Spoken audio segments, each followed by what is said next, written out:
Muy buenas noches con todas y todos. Muchas gracias por estar aquí, por acompañarnos a una noche más de reflexiones. CIESPAL, en el marco del Seminario Permanente de Pensamiento Crítico Bolívar Echeverría,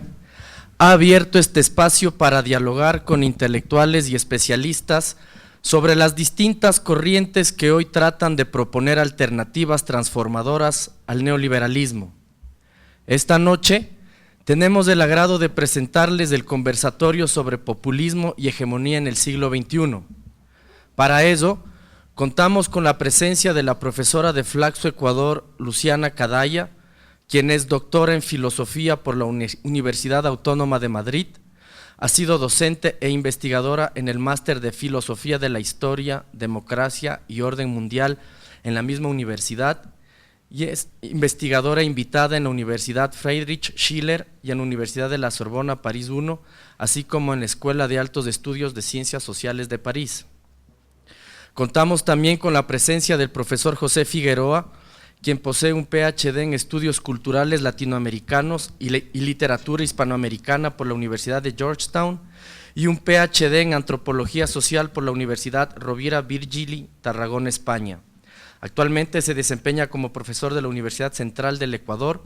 y ha sido profesor en la Universidad de Michigan, de Georgetown, en Flaxo, Ecuador y en la Universidad Nacional de los Andes, Bogotá. Antes de dar paso a mis compañeros de panel, quisiera aprovechar para compartir con ustedes algunas reflexiones sobre estos dos conceptos que abordaremos esta noche, para adentrarnos al contexto de lo que serán las reflexiones planteadas por este panel. Si retomamos brevemente la historia del siglo pasado, recordaremos que el comunismo emergió como una de las principales alternativas frente a la forma de vida capitalista. No obstante, en nuestros días parece que ese espacio lo ocupa el populismo o los gobiernos denominados nacional populares. Este término populismo se ha convertido en la expresión privilegiada para denominar tanto a las experiencias políticas latinoamericanas como a los procesos emergentes en el sur de Europa. Sin embargo, es un concepto que se emplea también para describir experiencias políticas conservadoras, afines a la lógica del capital y herederas de ciertas prácticas totalitarias, como puede ser considerado el partido del Frente Nacional liderado por la familia Le Pen en Francia. Podemos decir entonces que el populismo no es necesariamente de izquierdas o de derechas, puesto que su definición emerge del campo de la acción política y de los mecanismos de confrontación para acceder al poder. Populismo no es tampoco una ideología o una teoría política con una estrategia o programa definidos, y no es una doctrina como las clásicas provenientes del siglo XIX, como son el liberalismo, el socialismo, el marxismo o el nacionalismo.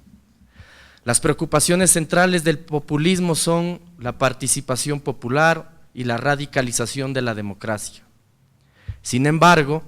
al interior de una cultura política predominantemente liberal, como es la que prima en Occidente,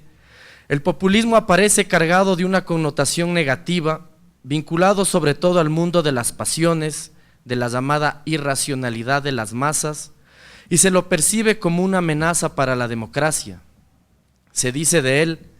que es una alternativa que puede generar falsas expectativas, puesto que juega con las esperanzas de las mayorías,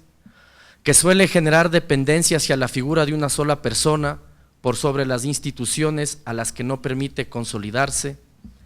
que se sustenta en un maniqueísmo o disputa entre buenos y malos y por ello basa su discurso en una denuncia constante de los males que encarnan las clases privilegiadas, que al ser maniqueísta es un proyecto que antepone las dicotomías democracia, oligarquía, ciudadanía, partidocracia o incluso de lo nuevo frente a lo viejo, es decir, traza un marco de referencias con las que aspira a aislar a las élites y generar una identificación nueva frente a ellas. Dicen que es un peligro para la democracia porque desconoce a las minorías y puede desembocar en la conformación de regímenes autoritarios al reducir los espacios de expresión de la oposición, a la cual consideran un enemigo en constante conspiración. o también que al ubicarse del lado de las grandes mayorías perjudicadas, se mueve más en la esfera de las pasiones que en el de la racionalidad de la técnica democrática. Es muy común ver a las denominadas élites políticas liberales usar el concepto pueblo para descalificar y estigmatizar a las masas como peligrosas. En pocas palabras, sostienen que dejar el poder en manos del llamado populacho es un claro atentado contra una verdadera democracia. No obstante, como nos recuerda Pablo Iglesias, puede afirmarse frente a los que usan el término de antisistema o antidemocrático como un insulto, que casi todos los avances políticos en un sentido progresivo de la humanidad se deben en buena medida a la acción de los movimientos antisistema. Para Íñigo Errejón, el populismo se explica a partir de una crisis de régimen, de una fractura de los consensos establecidos o de una desarticulación de las identidades tradicionales. Al ser un movimiento de ruptura, permite democratizar los sistemas institucionales excluyentes, puesto que irrumpen contextos de crisis de los regímenes oligárquicos que marginan a los grandes sectores de la población.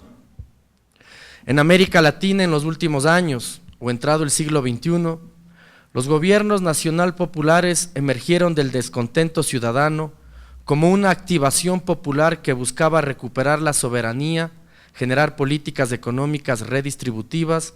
y fortalecer el nacionalismo de cara a unos estados anoréxicos que permanecieron secuestrados por lo que se denominó como partidocracia o lo que ahora en España se conoce también como la casta. A partir de las demandas insatisfechas del pueblo, se construye todo un discurso y una retórica que facilita la articulación de una hegemonía política cultural que permite vencer el poder establecido. Esta apelación al pueblo, al considerar la opinión de la ciudadanía, le da un sesgo democrático y antielitista. Al hacer hincapié en el sujeto pueblo frente al poder oligárquico, se deduce que puede tener un componente emancipador. Para ello, se sirve de unos criterios básicos como son polarización de los de abajo frente a los de arriba, el empoderamiento y la hegemonía del pueblo frente al poder establecido y la radicalización democrática y participativa contra la oligarquía. Ahora bien, por hegemonía, como también nos recuerda Iglesias, podemos considerar al poder cultural del que goza un grupo dominante para dirigir a la sociedad en una dirección que no solo sirve a sus intereses, sino que además responde a los requerimientos del resto de grupos sociales. Recuperando a Gramsci, podemos decir que en la guerra por la generación de sentidos compartidos, la hegemonía es la capacidad de un actor particular para detentar una dirección intelectual y moral que represente a los intereses generales de una sociedad.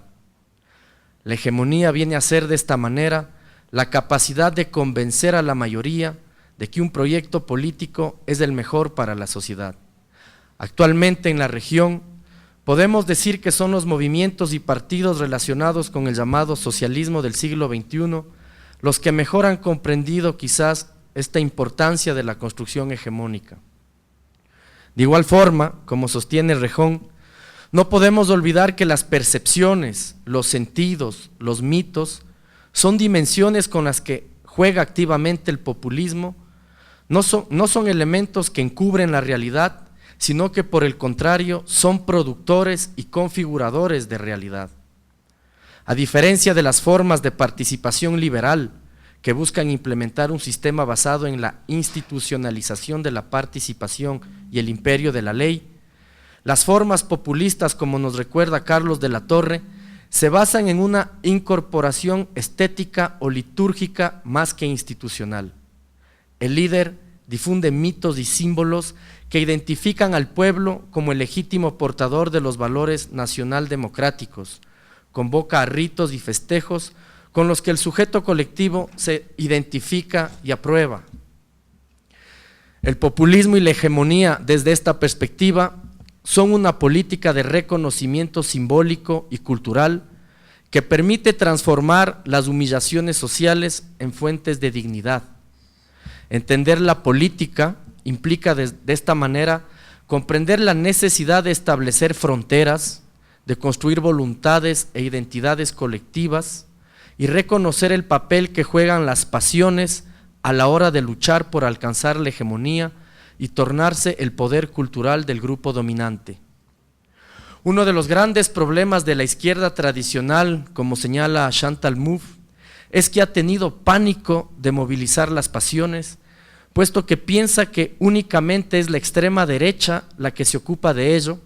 cuando vemos que los grandes cambios o transformaciones en la sociedad han requerido incursionar siempre en este terreno. Por ello, es fundamental, nos dice, disputar estas pasiones en una dirección más democrática.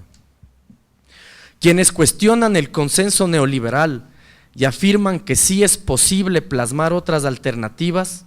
casi siempre han sido acusados de populistas. Esta satanización del término, nos dice Mouffe, es una clara manera de impedir que se piense diferente o que se busquen otras alternativas, a pesar de que sabemos que una verdadera democracia requiere muchas veces de una dimensión populista. El éxito del modelo neoliberal, nos recuerda Stiglitz, consiste en habernos convencido de que no hay otra alternativa política. El predominio de los valores neoliberales ha sido tan dominante que se ha dejado de lado todas las preocupaciones relacionadas con el cultivo de la democracia, la igualdad y la soberanía popular. Estos elementos han sido prácticamente desterrados del escenario político. Los gobiernos post-neoliberales de América del Sur, así como Podemos en España o Syriza en Grecia, por su parte, están tratando de transformar esas relaciones de poder a partir de la configuración de otra hegemonía en donde la igualdad y la soberanía popular sea el centro de sus preocupaciones.